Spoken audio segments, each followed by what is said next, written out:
I now give the floor to Je donne la parole à son Excellence Wang Yi, représentant spécial du président Xi Jinping, membre du bureau politique du comité central du Parti communiste chinois et ministre des Affaires étrangères de la République populaire de Chine.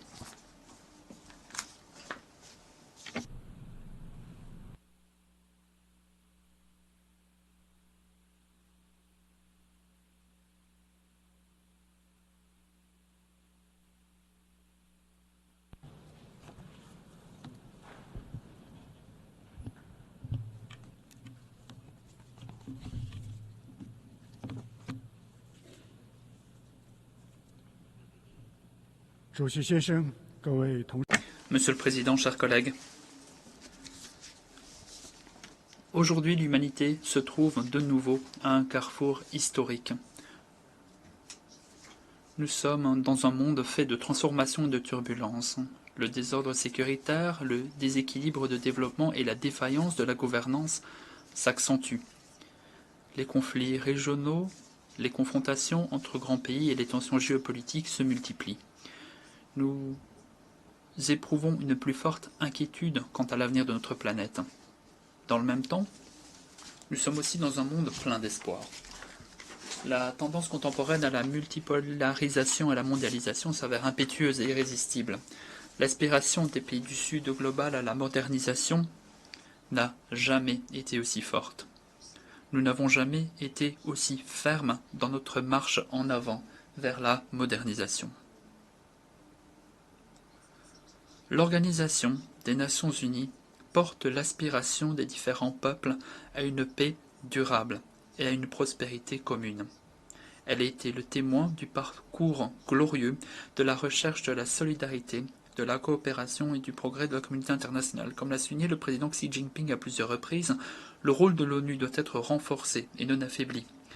Face aux transformations inédites depuis un siècle, la Chine appelle à suivre le courant de notre époque, à maintenir le cap du progrès humain et à faire le bon choix historique.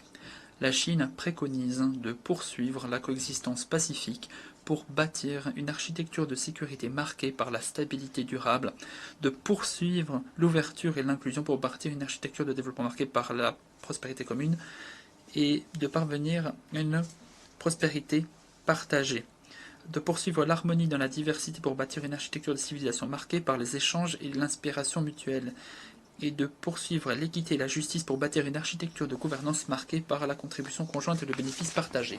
Dans le monde d'aujourd'hui, les différents pays étroitement interdépendants partagent heurts et malheurs. Face aux multiples défis et risques mondiaux, aucun pays ne peut préserver seul ses intérêts ni jouir seul de la sécurité. Ils doivent porter la vision de sécurité commune, intégrée, coopérative et durable, respecter la souveraineté nationale et l'intégrité territoriale de part et d'autre, prendre en compte les préoccupations sécuritaires légitimes des autres et régler des différends et divergences par voie de dialogue et de consultation, tout en cherchant activement une bonne voie de coexistence pacifique entre grands pays et œuvrer à bâtir un nouveau type de relations internationales marqué par le respect mutuel, l'équité, la justice et la coopération gagnant-gagnant. Dans le monde d'aujourd'hui, les différents pays sont profondément intégrés sur le plan du développement. Avec l'enrichissement des pays riches et l'appauvrissement des pays pauvres, le principe de l'égalité de tous à la naissance sera vide de sens, et l'équité et la justice seront un objectif inatteignable. Réaliser la modernisation est un droit légitime de tous les peuples, non un privilège exclusif de certains pays. Nous devrions œuvrer à la modernisation du monde pour que personne ne soit absent sur la voie de la modernisation et qu'aucun pays ne soit laissé de côté. Nous devons promouvoir une mondialisation bénéfique pour tous et inclusive, nous opposer sans équivoque à l'unilatéralisme et au protectionnisme, accompagner les pays en développement dans leurs efforts pour combler le fossé du développement et préserver la vitalité de la croissance économique mondiale. Dans le monde d'aujourd'hui, les différentes civilisations se distinguent par leur originalité. Comme l'a indiqué le président Xi Jinping, aucune civilisation du monde n'est supérieure aux autres. Elles se différencient par leurs caractéristiques et origines géographiques. Nous devons respecter la diversité des civilisations, transcender le clivage et le conflit civilisationnel par des échanges et l'inspiration mutuelle, porter les valeurs communes de l'humanité que sont la paix, le développement, l'équité, la justice, la démocratie et la liberté, renoncer à la diplomatie des valeurs et nous opposer à la confrontation idéologique en vue d'un respect mutuel dans l'esprit d'égalité et d'un renforcement mutuel dans l'esprit d'inclusion. Dans le monde d'aujourd'hui, tous les pays sont égaux et souverains. Avec l'émergence de nombreux pays du Sud global, l'époque où une ou deux puissances dictaient la loi est à jamais révolue. Nous devons promouvoir l'avènement d'un monde multipolaire, égal, ordonné, et veiller à ce que tous les pays, grands ou petits, aient leur place et leur rôle à jouer dans le système multipolaire. Nous devons porter le véritable multilatéralisme, nous opposer à l'hégémonie et à la politique du plus fort, et réaliser la démocratisation des relations internationales. Nous devrions poursuivre le principe d'ample consultation, de contributions conjointes et de bénéfices partagés, et faire évoluer la gouvernance mondiale dans un sens plus juste et équitable. Monsieur le Président, la paix est la richesse la plus précieuse dans le monde d'aujourd'hui. On se demande s'il existe un chemin vers la paix. En réalité, c'est la paix qui constitue en soi le chemin à suivre. Sans la paix, le développement ne saurait être durable. Sans la paix, la coopération ne saurait être possible. Pour réaliser la paix, une petite lueur d'espoir suffit à ne pas renoncer, et la moindre possibilité mérite une multiplicité d'efforts. La crise ukrainienne est encore loin de se terminer. L'urgence, c'est de veiller à la non-extension du champ de bataille, à la non-escalade des combats et à la non-provocation de tensions et œuvrer à un apaisement rapide de la situation. La Chine est en train de jouer un rôle constructif et de poursuivre des navettes diplomatiques, de favoriser des pourparlers de paix. Nous ne souhaitons pas jeter de l'huile sur le feu ni chercher à tirer profit du conflit. En marge de la présente session de l'Assemblée générale, la Chine, le Brésil et d'autres membres du Sud ont créé le groupe des Amis pour la paix dans l'objectif de poursuivre les buts et principes de la Charte des Nations Unies, de fédérer les esprits pour le règlement politique de la crise et de contribuer à la réalisation de la paix. La question de la Palestine est le plus grand affront à la conscience internationale. Le conflit persiste à Gaza, causant chaque jour davantage de victimes civiles. Il ne faut plus oublier le Liban. La force pourrait remplacer la justice. Il ne faut plus s'esquisser devant ou se mettre de côté devant l'aspiration de la Palestine à établir un État indépendant, ni négliger l'injustice historique infligée au peuple palestinien. Un cessez-le-feu complet est la priorité absolue, et la solution à deux États est la voie fondamentale à suivre. La Chine a toujours fermement soutenu la juste cause du peuple palestinien de rétablir les droits nationaux légitimes, ainsi que un soutien de l'adhésion de la Palestine à l'ONU. Nous avons récemment contribué à des progrès substantiels dans la réconciliation intra-palestinienne et nous continuerons à travailler avec les pays aux mêmes idéaux, à promouvoir un règlement global et juste de la question de la Palestine et à réaliser la paix et la sécurité durable au Moyen-Orient. La question de l'Afghanistan met en jeu la paix et la sécurité régionale. Il est important d'aider les pays à poursuivre des politiques modérées, à lutter contre le terrorisme avec efficacité, à améliorer le bien-être social et à relancer l'économie pour recréer une vie meilleure pour le peuple afghan. La péninsule de Corée ne doit plus retomber dans les conflits. Il faut œuvrer inlassablement à la désescalade de la situation, régler les problèmes par le dialogue et les consultations et passer par un mécanisme de cessation des hostilités à un mécanisme de paix pour assurer la paix et la stabilité dans la péninsule. La Chine est profondément consciente du fait que l'Asie a besoin de stabilité, de développement et rejette la division et le conflit. Ce continent, un des berceaux de la civilisation humaine et un moteur clé de la croissance mondiale, a la sagesse et la capacité d'assurer la stabilité par la coopération régionale et de gérer de manière appropriée les divergences à travers le dialogue et les consultations. Nous nous opposons fermement à l'immixtion de pays hors de la région en Asie et aux agissements de toute force visant à semer le trouble et à inciter à la confrontation dans la région. Monsieur le Président, face aux défis mondiaux de plus en plus sérieux, la Chine n'est jamais restée les bras croisés. Non, bien au contraire. Elle a déployé des efforts sans précédent pour participer à la gouvernance mondiale.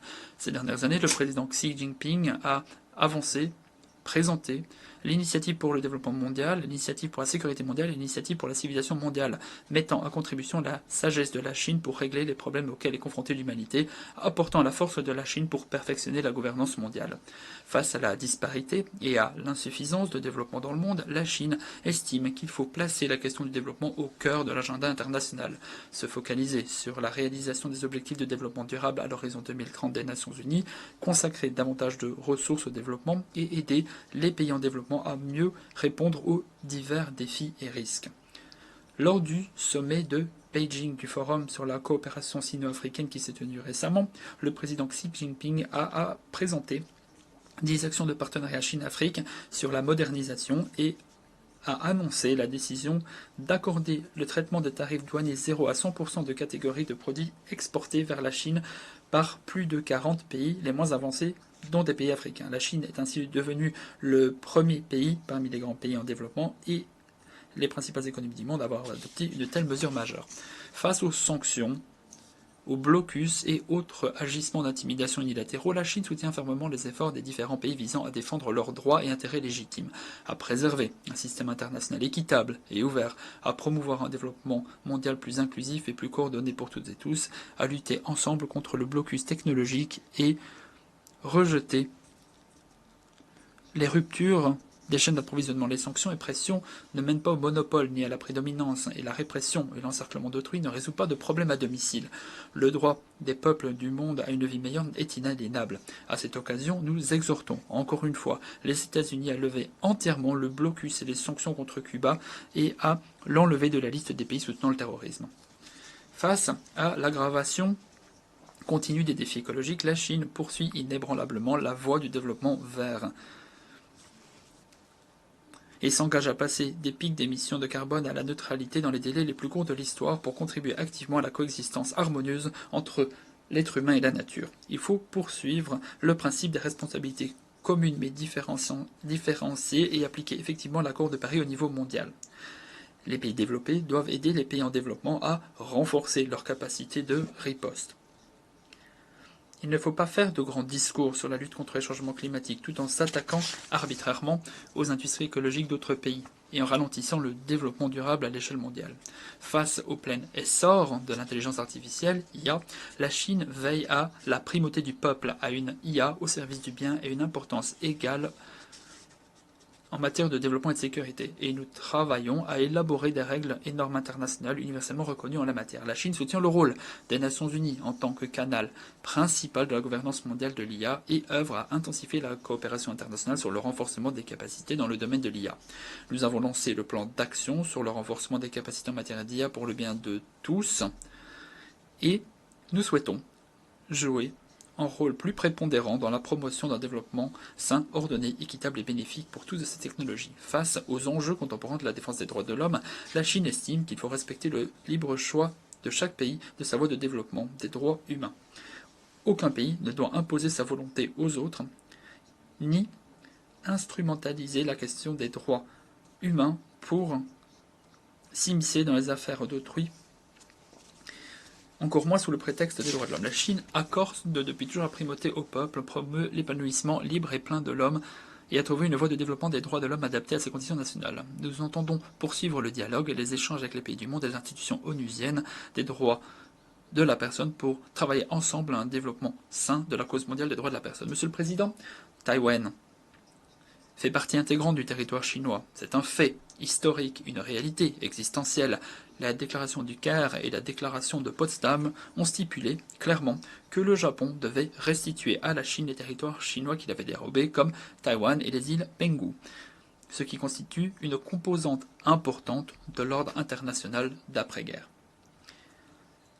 Il y a 53 ans, dans cette auguste assemblée, la 26e session de l'Assemblée générale des Nations unies a décidé, par l'adoption d'une majorité écrasante, la résolution 2758, décidant de rétablir la République populaire de Chine dans tous ses droits aux Nations unies, de reconnaître les représentants de son gouvernement comme les seuls représentants légitimes de la Chine à l'ONU et d'expulser immédiatement les représentants de la région de Taïwan de l'ONU ainsi que de toutes les agences y afférentes. La résolution a réglé définitivement la question de la représentation de la Chine tout entière, dont fait partie Taïwan, au sein des Nations Unies. Elle affirme clairement qu'il n'existe pas deux Chines, ni une Chine, un Taïwan. Sur cette question de principe, il n'y a aucune zone d'ombre, aucune place pour l'ambiguïté. La réunification complète de la Chine sera une réalité. Taïwan rentrera dans le giron de la patrie, c'est une tendance historique qu'aucun individu, aucune force ne saurait renverser. Monsieur le Président, dans quelques jours, la République populaire de Chine fêtera son 75e anniversaire. Au cours des 75 ans écoulés, quels que soient les aléas internationaux, le choix de la Chine reste toujours inchangé, à savoir concentrer les efforts pour le bonheur du peuple et le renouveau de la nation. Nous sommes attachés au progrès de l'humanité et à l'harmonie dans le monde. Tout en œuvrant à son propre développement, la Chine a toujours à l'esprit une vision mondiale et apporte sans cette nouvelle opportunité au monde par ses nouveaux progrès. En juillet dernier, le troisième plénum du 20e comité central du Parti communiste chinois a pris la décision importante d'approfondir la réforme sur tous les plans et de promouvoir la modernisation à la chinoise, inaugurant une nouvelle marche où la Chine et les autres pays du monde travaillent ensemble au développement et au progrès commun.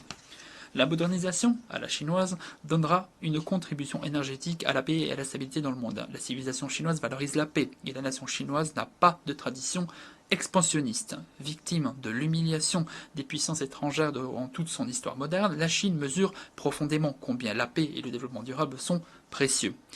Elle est le seul grand pays, à vrai dire, à avoir inscrit le développement pacifique dans sa constitution et le seul parmi les 5 États dotés d'armes nucléaires à s'être engagé à ne pas utiliser en premier les armes nucléaires. Nous explorons et poursuivons activement une approche aux caractéristiques chinoises pour le règlement des dossiers brûlants. Œuvrons à contribuer aux efforts pour sortir du dilemme sécuritaire et perfectionner la gouvernance sécuritaire et travaillons à favoriser le règlement des conflits et la construction de la paix. Plus la Chine se développe, plus les forces pour la paix seront puissantes. La modernisation à la chinoise donnera une contribution énergétique au développement commun.